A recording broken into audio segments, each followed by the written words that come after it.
Well, hello, internet friends near and far. Welcome to another episode of Parks and Conversation. This is a podcast where we take some time to watch an episode of Parks and Recreation, the classic NBC sitcom, and then we talk about it. And by we, I mean myself. I'm Jason, and I'm joined all the way across town by my friend Jeremy. Say hello, Jeremy. Hey, how's it going? Oh man, it's good. You doing all right? Yeah, I know. Right? We've been talking for like the last 10 minutes, and all of a sudden, yeah, let's record, and there goes my voice. Yeah. Well, thank you for listening. We'll see you guys later.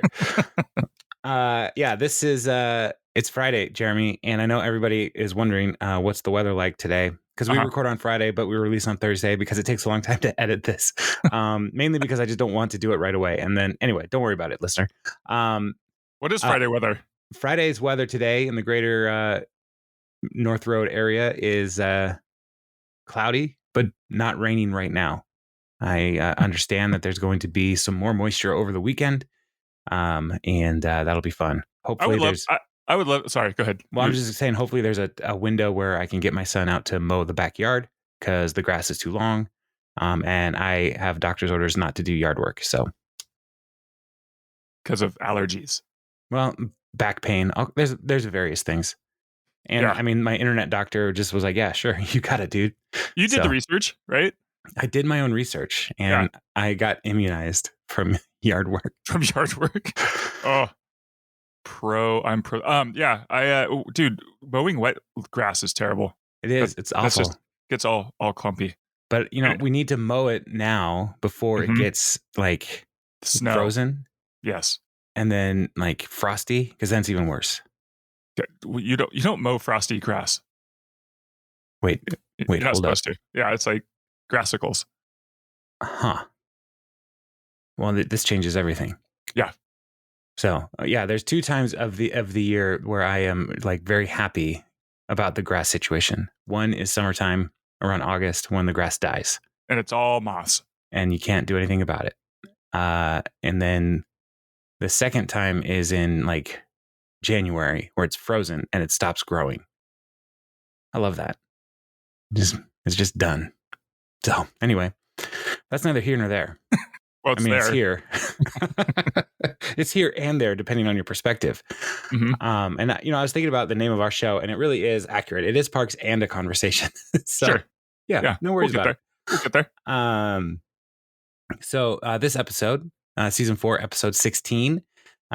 Leslie is planning a party. It's called Jerry's birthday, and the main thrust of the story is that the Parks Department forgot Jerry's birthday, so they're going to throw a big party for him because he was born on February 29th, so he only has a birthday every 4 years, and it's his 16th. So Leslie's going to throw a big party, but how Leslie is overcommitted to too many things, and so we see that she needs to take a break and slow down and focus in on her campaign.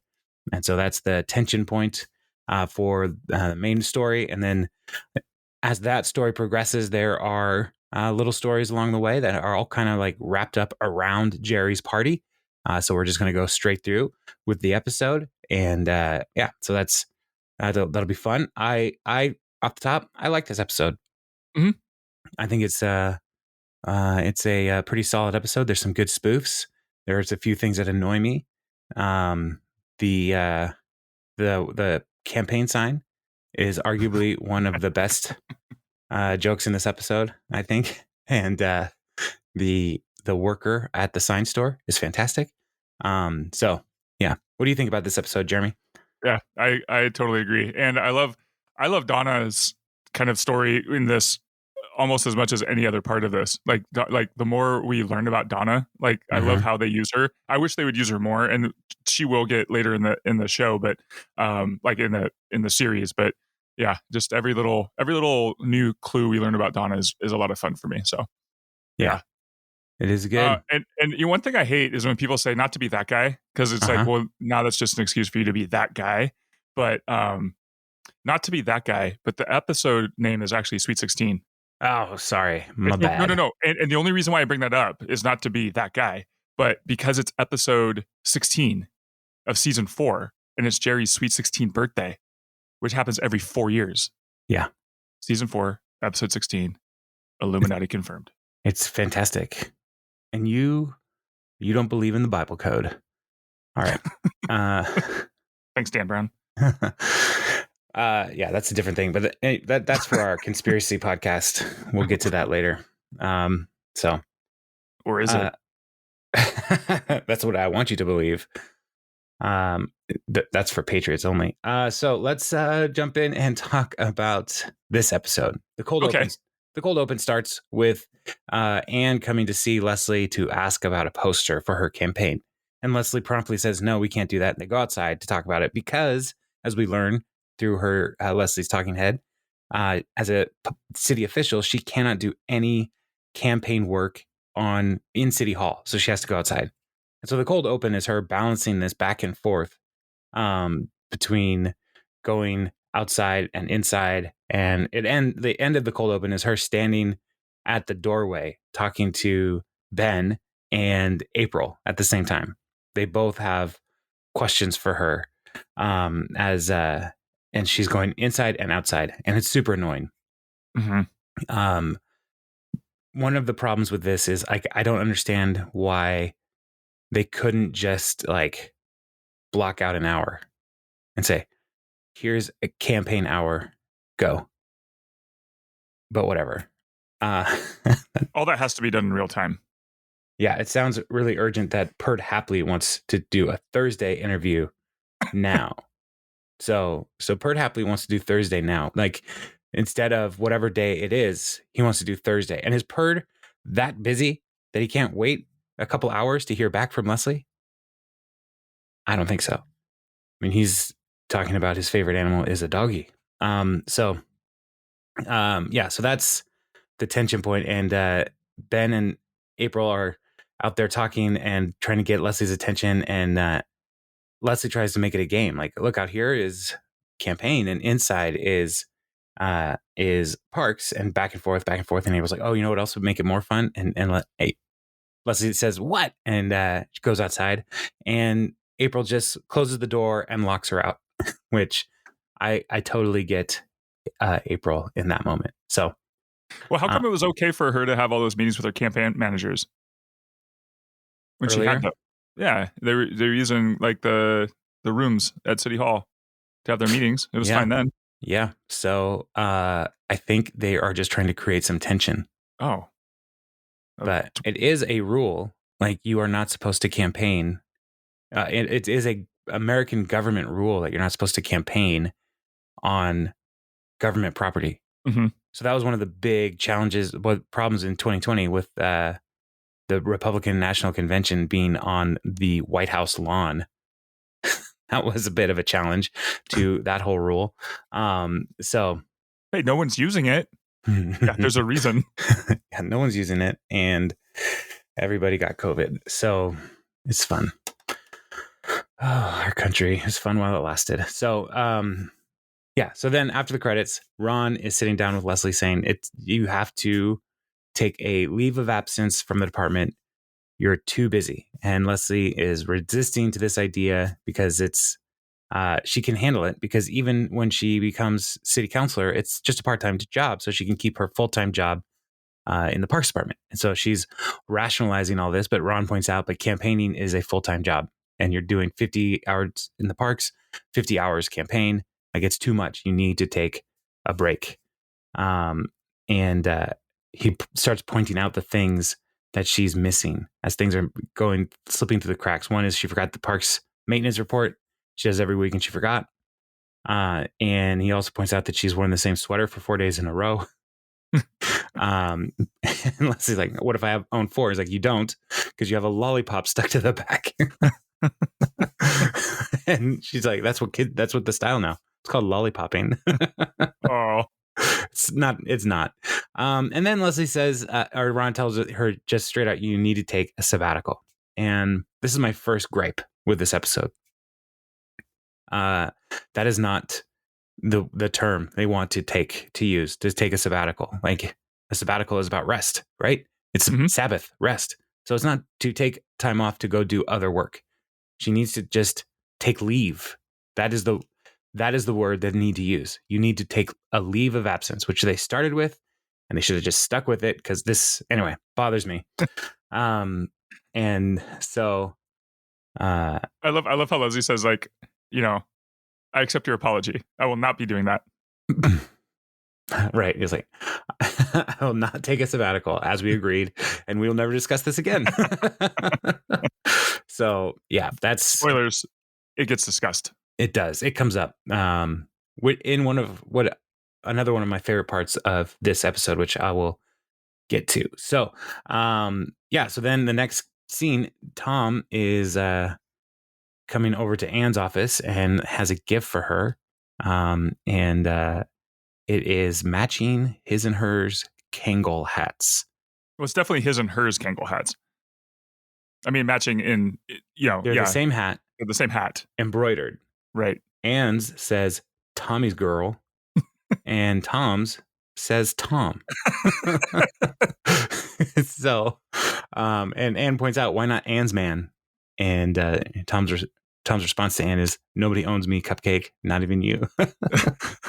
Which is gross. And Anne is not happy about this. And so she says, go burn these things. And then Tom says, how about we do a different thing? We put them on and take everything else off. And Anne is not into that either. So, and then Tom is talking to April saying, like, I don't know what's going on. Everything about our relationship is somehow wrong. Like these hats were awesome and she doesn't like them. And they're awesome because they're the ones that Samuel L. Jackson wore at the Latin Grammys. Right. Why doesn't she like them? Which also, like, why is he at the Latin Grammys? I don't know. Or maybe he just watches them. Like, I don't know. Does he have a Latin music career that we don't know about? I just think he's all about wherever the stars show up. Oh yeah, he's just a scene maker. Mm-hmm. Yeah, that makes sense. I was trying to explain to somebody the other day, yesterday. We were talking about Foo Fighters, all right, and this person says, "Who's that?" And to which I said, "How old are you?" Like, what are you talking about? Like, they're younger than me. I was like, how do you not know who the Foo Fighters are? And it started with like, this person's a drummer. I was like, do you follow Dave Grohl on Instagram? And then they said, who's that? So it's a cascade of just like, you don't know what I'm talking about. And then I was like, well, have you seen the other guys? Because Samuel L. Jackson and The Rock are in it. And they have this awesome scene that is, the background music is Foo Fighters. Yeah. Anyway, there goes my hero. So Samuel L. Jackson wore these, and Anne thinks they're terrible. And April's like, I don't know, leave me out of this. But she's like, I set them up, so they keep coming to me for advice. And this is terrible because I don't care about them. So, yeah, so that's part of the tension is Tom and Anne's relationship and April being in the middle of all that. And then we cut to Andy, who's welcoming Champion back into his life because Andy and April went out of town overnight, and they let Chris watch Champion. And Chris, in just an evening, maybe a half a day, he took Champion to the dog trainer and learned German. He was fluent in German words relating to dogs. And he also took him to get various toys. He got his shots. He got him groomed and plenty of exercise. And he says he's healthier than ever. And Andy, his immediate response is, did his leg grow back? And he's like checking him. He's like looking at it. He's like, oh. Yeah. He's like, oh, well, okay, that's fine. Yesterday, I had a very eventful day yesterday. Yeah, you did. I went to the chiropractor, and my chiropractor's office is kind of weird. And sometimes there's a baby. Wait, is this like an office baby? Well, it's the receptionist baby. Okay, and I'm used it's to like seeing a magazine subscription that's just like there at the table. Like, I don't know. It's just an old baby. It's an old baby. Aren't we all? I finally just took the mailing label off my back yesterday. So, but yeah, sometimes there's old baby. Sometimes there's a baby there, but yesterday there was a dog. And it took me everything. Like I was really proud of myself for not saying like, "Is this your baby?" Wow, they grew up so fast. But this dog was like old and like not good looking, like a pretty ugly dog, and like very very long hair and like all black hair and just scruffy looking. And the dog came over to me because I'm a dog person. I like dogs. And I was like, there's something different about this dog. And it took me a while to realize that this dog was missing a leg Oh wow. because it looked like like it was just really hairy. And like all the shadows were not helping with the black hair. It's like there could be a leg there. I don't know where the leg went. And then I'm like, oh, three-legged dog. So yeah. But yeah. Had that dog heard of Foo Fighters?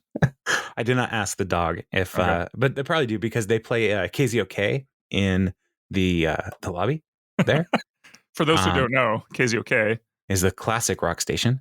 Right. Playing all the hits from the 70s, 80s, and now. And yeah, and so that's a hard one when you hear songs from the 90s on the classic rock station. I'm not ready for that. So so they are so he's healthier than ever, and Chris is like, hey, dogs tend to take the personalities of their owners. So if you sit on your couch all day watching cartoons and eating nothing but Cheetos, that's what he's going to want to do too. And Andy's response is, who wouldn't? That sounds awesome. So Chris is sending off Andy and Champion, and Chris is Chris just really loves Champion, which is cool. And Champion is an emotional support animal for Chris. And so Jerry comes into the office in what it can only be described as an amazing shirt. And Tom immediately tells him to take it off. It looks ridiculous. And Jerry says, no, Gail got it as a birthday present. And this is when Leslie realizes she forgot Jerry's birthday. And Jerry's like, no, it's fine. Don't worry about it. It's a tough one to remember. And then talking head, Jerry explains, born on February 29, only gets one real birthday every 4 years. And Gail makes a big deal about it. They go and split a huge piece of cotton candy cheesecake from Cakey J's Cheesecake Facility. And I was watching it this morning, and that was the first time I caught Cheesecake Facility. Yeah, maybe it's just because this week the kids and we went to Cheesecake Factory. We got a gift card, and so we're like, let's go and just use this, and it was fun. But it took a long time to get the cheesecake to us, and I was like, is the factory here? I see a bunch just right out the case, right by the door. Like, what's taking so long? Should I get it myself? I don't know. So and nothing against Cheesecake Factory. For anybody who likes it, I've been there, I think, twice. And the thing that threw me off about the Cheesecake Factory was it was one of the first times I've ever been at a restaurant where the menu was, it was the thickest menu I'd ever seen, and they offer everything, like everything. And it just kind of was like, so are you good at cheesecake, but you also have all this? I was very confused. It's a very confusing place for me. It's a huge. It's a project to read the menu. Yeah. And when it first came to our region, the menu had ads in it. I don't remember that. You don't remember that? Yeah, it had like Aldo ads and like all kinds of stuff that was in the mall. And I was just like, what the heck? Like, I'm already paying you for this. like if this is an app model, like me giving you money should remove the ads from the app, right? Well, you haven't ordered yet. They don't know if they're going to get the money. Yeah. Well, if I'm in this far, I'm already on the booth and you've already brought the delicious bread out to me, I'm in. I'm just trying to figure out if I need to order tacos or spaghetti or chow mein. Like, I don't know. You know what? Make it a spaghetti taco. Delicious. It's not a terrible idea. So, so they go to the cheesecake facility, which is just a fantastic joke. But Leslie points out that this is awful and it's terrible that she forgot his birthday. And Ron points out, I guess it just slipped through the cracks because he's trying to make a point to Leslie that she's forgetting things. And then she has this brilliant idea that she needs to send Jerry out to do some fecal contamination testing at the reservoir. And Jerry is perplexed to like, why? He's like, yeah, because you need to check the water for bird dung. And Jerry's like, can I just get some gloves? And Leslie's like, no, what are you doing? Our water has poop in it. And so he leaves. And Leslie convenes a meeting to talk about the fact that Jerry's turning 64 this year. And Andy's response is, he's only 64. And then she asks, so 64 divided by 4 is, and asks everybody to do the math. And you can hear Andy say 64. 16. It's 16. Yeah, so they're going to throw a surprise Sweet 16 party, and it's going to be super fun. And Leslie, April's like, just the usual stuff for office birthday party, cake and pop. No, the unusual. And she says fish and pop. No. But Leslie found out. Cake and fish? Right. No fish.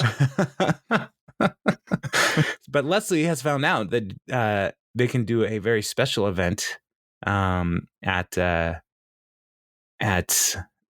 Donna's family's lake house, which is a secret until this moment.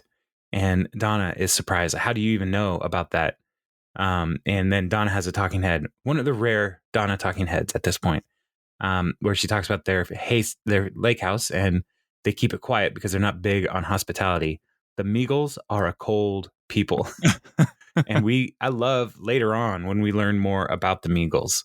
Yeah, like they keep this throughout, like the tension of the Meagle family. It's so good. Pays off years from now. So yeah. So Leslie says, "Can we use your house?" And Donna says, "Yeah, I suppose, but you got to bring your own towels." What?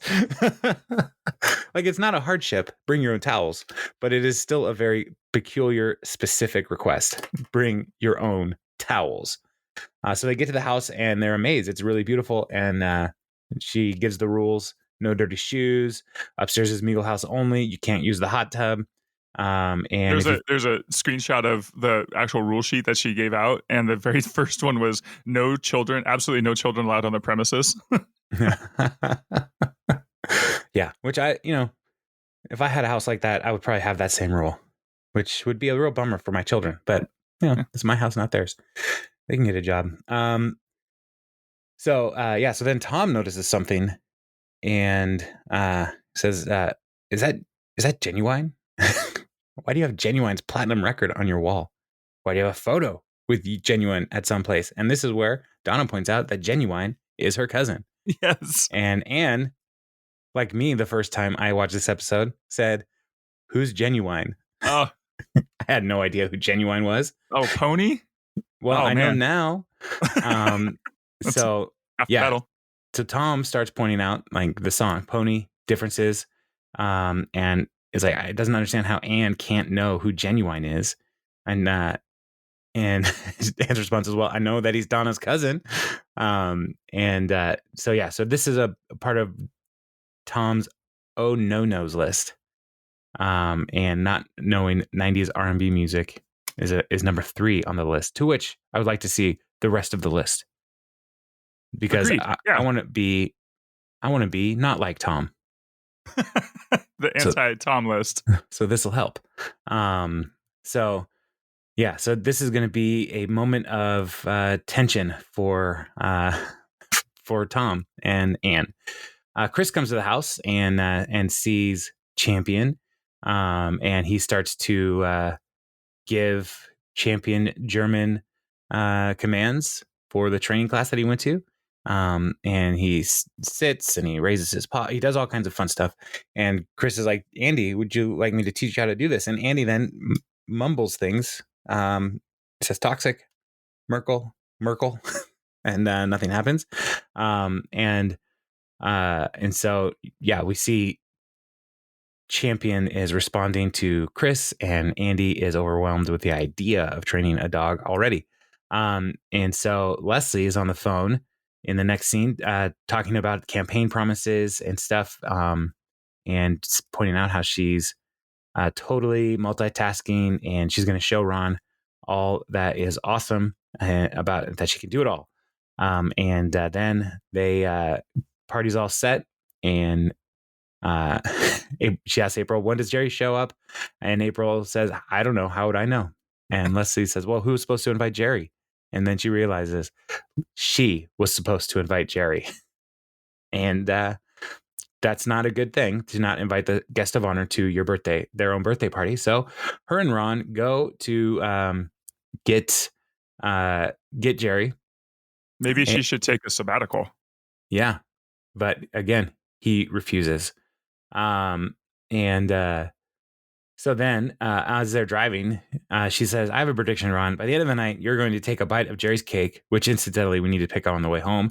And you are going to say, sabbatical, schmabatical. Leslie could do it all. She's the best and I'm stupid.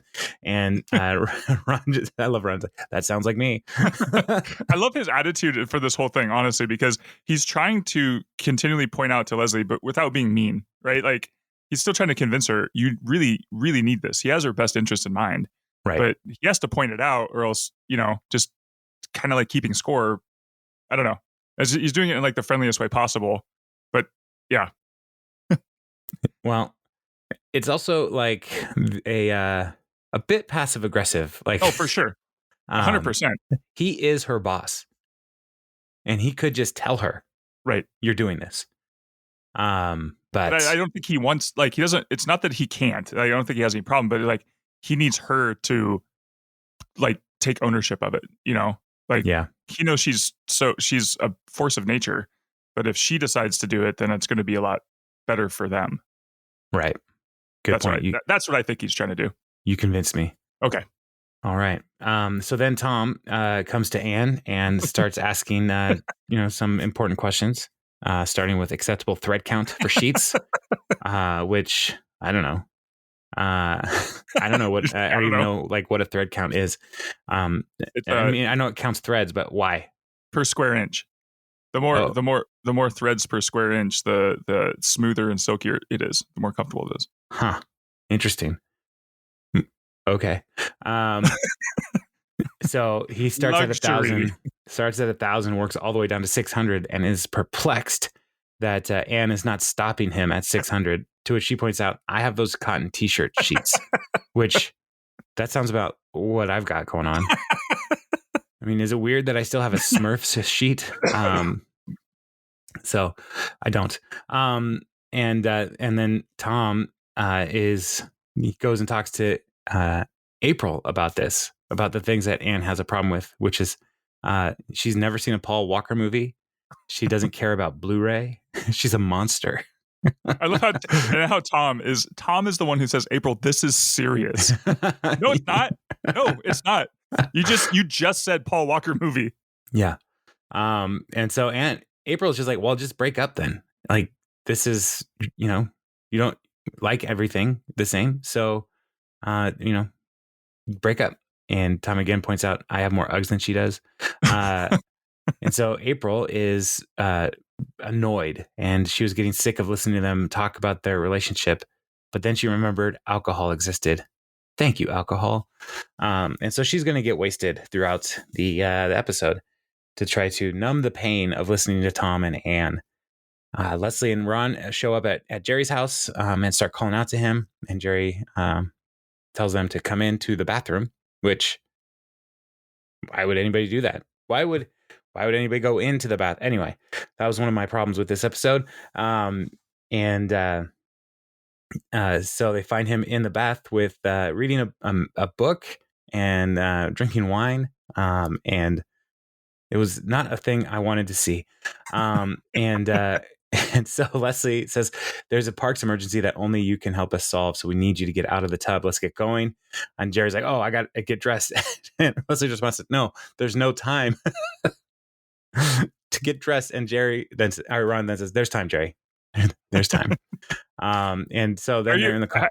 When was the last time you took a bath? I can't even remember. Yeah, I guess I don't always understand tubs then. Like how many people actually take baths anymore? Children. Sure, for a few years. And then like us, they don't. But we have those tubs forever. Yeah. Well, you might get more kids. Yeah, just go to the chiropractor. I guess. I don't know. There's a baby in here. Anyway. Yeah, I don't know. I'm not a bath person because the water gets cold. Yeah, and it just turns into soup. Yeah, no, thank you. Hard pass. And so Jerry is in the car and he's asking, like, what's the emergency? Did we lose more seniors in the woods? And then his next option is no, it's a sinkhole, right? And Leslie then notices, by exclaims, crap on a catapult. And she exclaims this problem. She sees her campaign sign, which has a little thumbnail of the actual sign and then the URL filling the rest of the rest of the real estate for the sign, which is fantastic. And so she says, I got to deal with this. And then Jerry's like, okay, but what about the sinkhole? But I love too, like when they're like, "This is an emergency only you can handle." So he's trying to rack his brain, like, what are the emergencies that I've handled in the past? Oh, that's right, the missing seniors in the woods and the sinkhole. So it's like, this is all of these have happened more than once, right? And what did he do? Right? What did he do to solve a sinkhole emergency? So Ron is like, no, don't worry, Leslie's going to take care of the sinkhole, and and she's going to do it with aplomb. So then back at the party, Anne asks April, like, what's wrong with Tom? And essentially says it doesn't matter. Like, and it's like, is he going to break up with me? And April's like, I don't know. And she just keeps drinking. And then Anne says, then I'm going to break up with him. So Anne's Tom and Anne are both coming to a conclusion to break up, and April is continuing to drink through it all. And so she celebrates with a drink. Cut to outside, and Andy and Chris are walking Champion, and Champion keeps pulling on the leash. And so Andy's like, fine, I'll let you go. Chris just shows up and is like, hey, look, you need to keep him on the leash because there's a lot of strange smells and unfamiliar terrain. And, he'll be very interested in all that stuff, is basically what Chris is saying. And Andy points out that leashes are just for dogs that bite people. And Chris knows more, says that's not true. And so Andy is like, listen, he's my dog. I'm going to do what I want, and lets him go. And he's like, he'll stay right here. And Champion just takes off. So which would be very sad if you're a dog owner and your dog just runs away. That's sad. So then Leslie is at the sign store. Yes. Scientology was the name of the sign store. Yeah. Scientology. Yes. So I love it. Then she says, like, listen, obviously I would never have ordered a sign with all this complicated nonsense because, we're not insane. And so then he points out, his name's Walter, points out, like, see this order form? I can read the sign. And then he says, this is what it says on the sign. And he just starts reading out the whole URL, which is always funny to me when people read out the URLs. Like Captain Holt reading out URLs. I love it. It just makes me laugh every time. So Leslie's like, listen, anybody can see that this is a link to an image. Click on it. And like she just reaches over to click the link, and Walter's like, that's highly out of protocol. There is sign store protocol you must follow. Yeah. And so then it's a great looking sign. He's like, that's a good looking sign.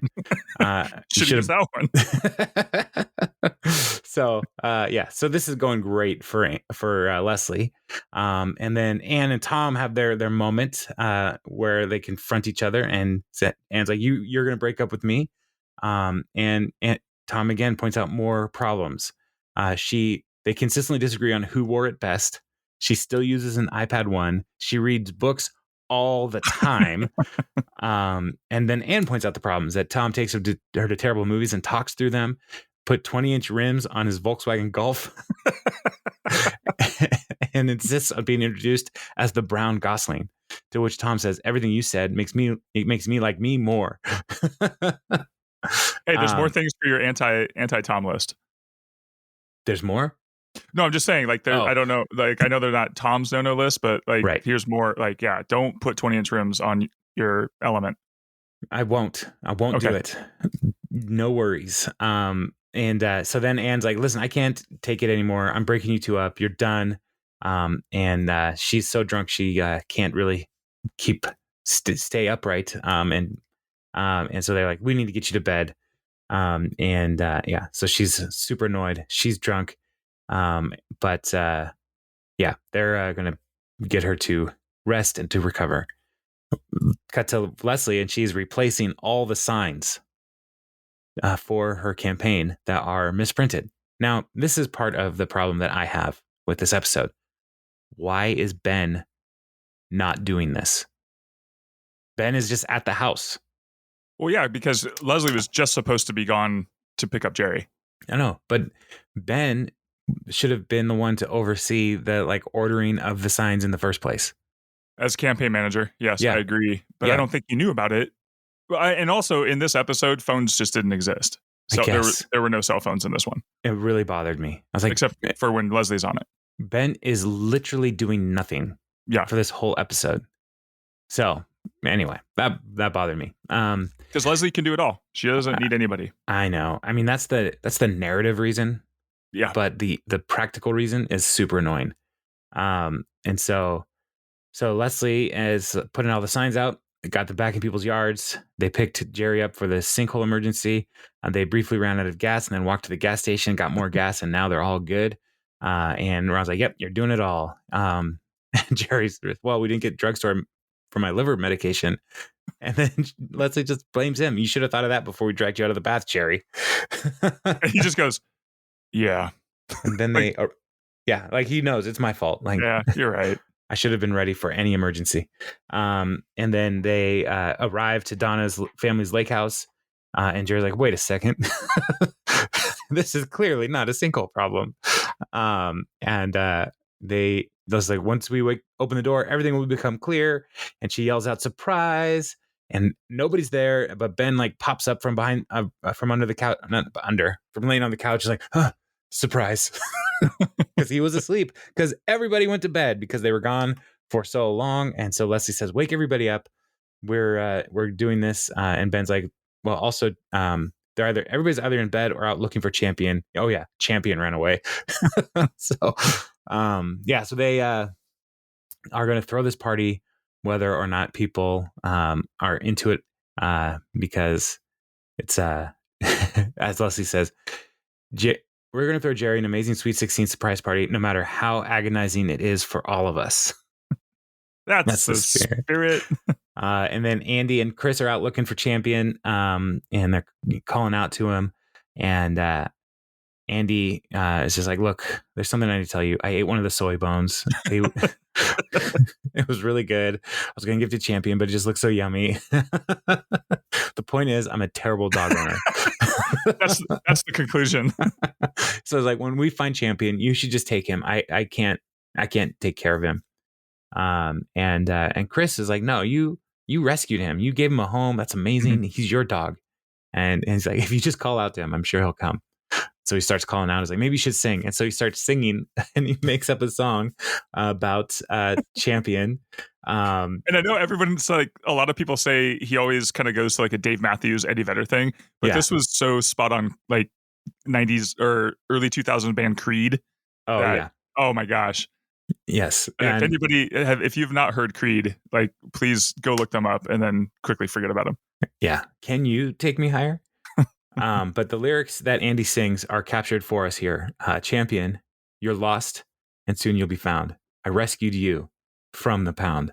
Something, something, oh, men on the ground, get on out of here, Champion." And then Champion comes running back. And he's like, "You came to the sound of my voice." Cut to talking head with Chris blowing a dog whistle. It's a dog whistle.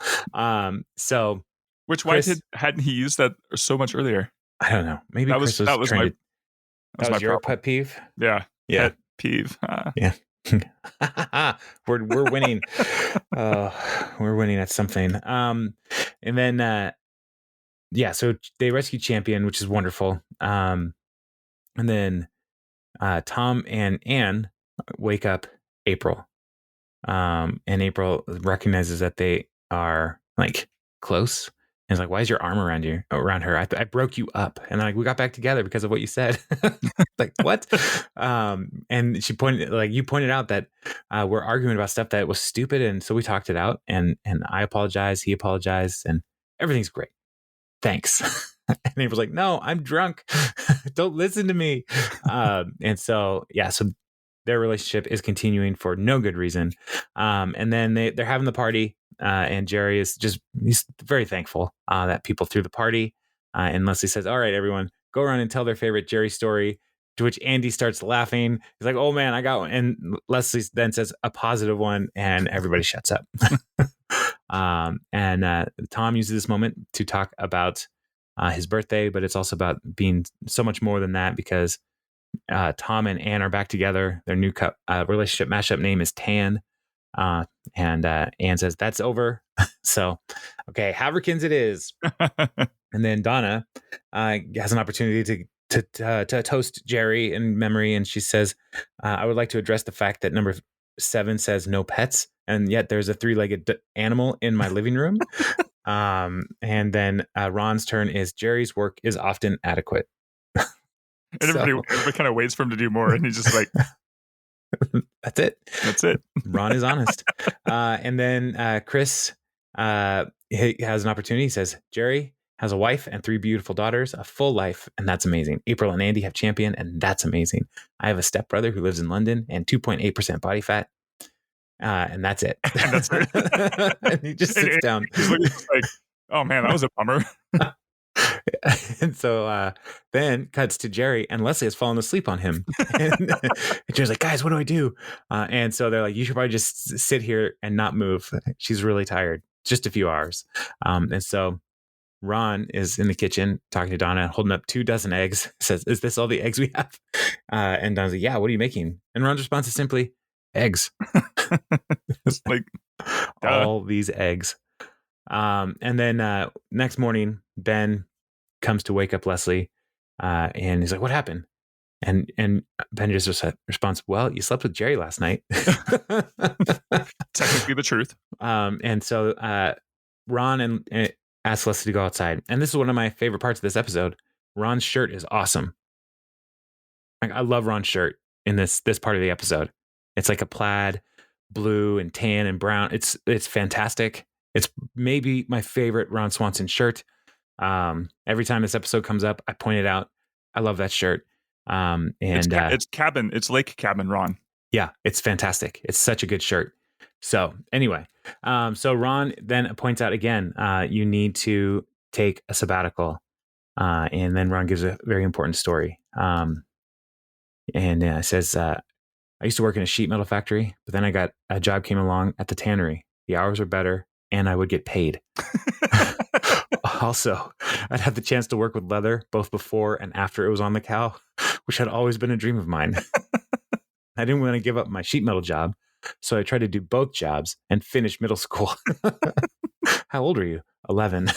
The point is, I was so tired. I tried to puncture an 8-gauge aluminum foil with a leather awl. And Ron laughs because he's like the only one who knows what all that means. Right. And he's like, "I learned a lesson. Never half-ass 2 things. Whole ass 1 thing." Yes. So if you want to win the seat, then you need to commit yourself 100%. Take a sabbatical. And so Leslie then says, "I will cut back to 10 hours a week." And then tries to negotiate up to 15, but it stays at 10.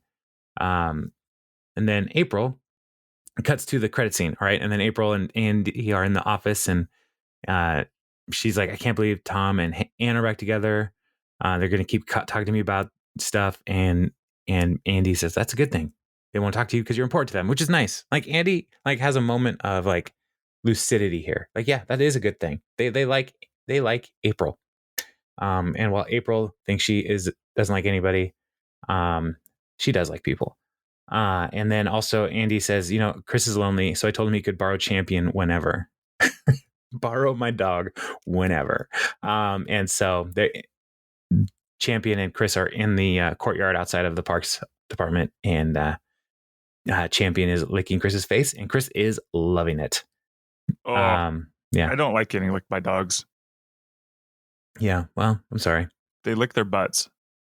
They do. That's just gross to me. Yeah, I'm sorry. I don't want that on my face.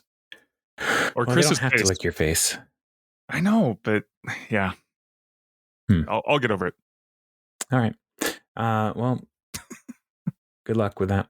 And then Jerry is in the office and Leslie's like, look, I'm sorry I messed up your whole party. So we got you a B&B reservation in your favorite place in the world. And Jerry's like, Muncie? Yes, Muncie, Indiana. Which I love that is still a thing. Muncie, Indiana is their favorite place in the world. And so this is the one of the most meaningful gifts that you could give to Jerry. I love that Andy replies like, yeah, it was really expensive. And so as the episode is coming to a close, Leslie gets a phone call and she looks at it and she's like, oh, it's the campaign. And Ron's like, go ahead, take it. And so she goes to take the phone. And the Andy's last line here is confusing to me. And I listened to it when I watched it. I was like, what if the bread and breakfast, you sleep there and you get breakfast? I think he was trying to explain what a bed and breakfast was. Oh, but he called it a bread and breakfast. Yes. Okay. Yeah. It's I think it's supposed to say it's the bread and breakfast. You sleep there and you get breakfast. I don't know. It was very confusing. I was like, what? Why? Huh? So, but that's kind of Andy's whole role in this episode is everything Andy's saying is a little bit, huh? So yeah, this episode's fun. Everybody's involved. The whole cast is there, except Ben has very minimal to do, which is annoying, but whatever. We get more Donna. We get a lot of Jerry. Not too much Jerry, one would argue.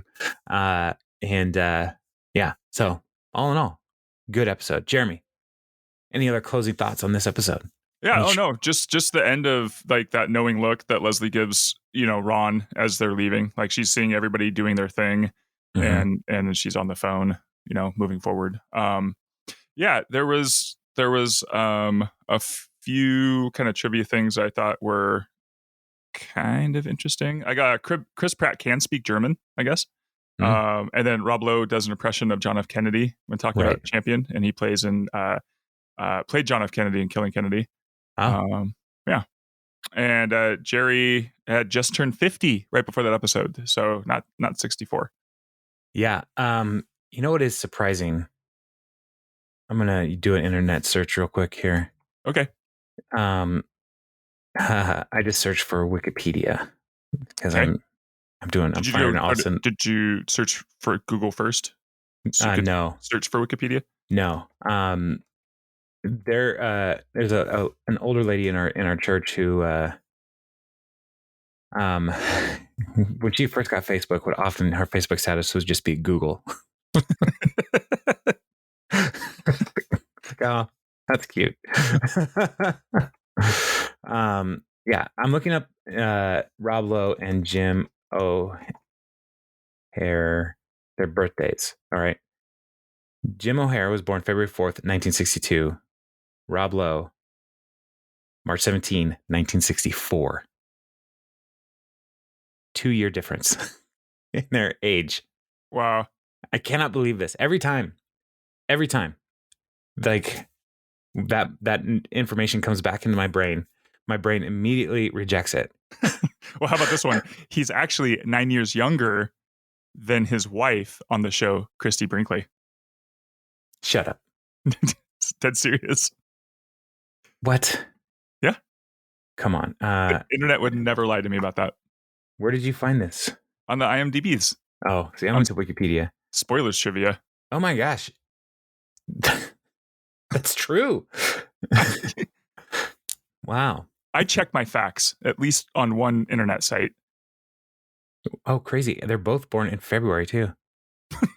Now we're just going down the rabbit hole. February 4th and February 2nd.